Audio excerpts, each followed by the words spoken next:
বিদেশ নিতে ব্যবহার হচ্ছে কাতারের পাঠানো এয়ার অ্যাম্বুলেন্স। এ কারণে এটি নিয়ে চলছে সরব আলোচনা। Oxygen support, ventilator, infusion pump, series pump, suction device, cardiac monitor সহ আধুনিক সরঞ্জামে সজ্জিত বিশেষ আকাশযানকে বলা হয় এয়ার অ্যাম্বুলেন্স।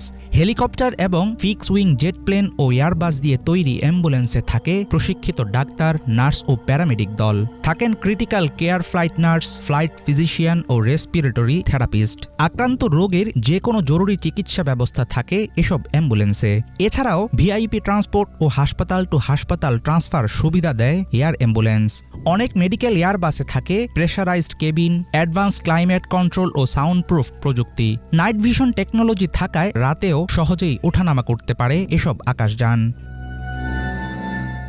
সুবিধাজনক এবং দ্রুতগামী হলেও এয়ার অ্যাম্বুলেন্স অনেকটাই ব্যয়বহুল। কতটুকু দূরত্ব পার হতে হবে, কী ধরনের আকাশযান ব্যবহার হতে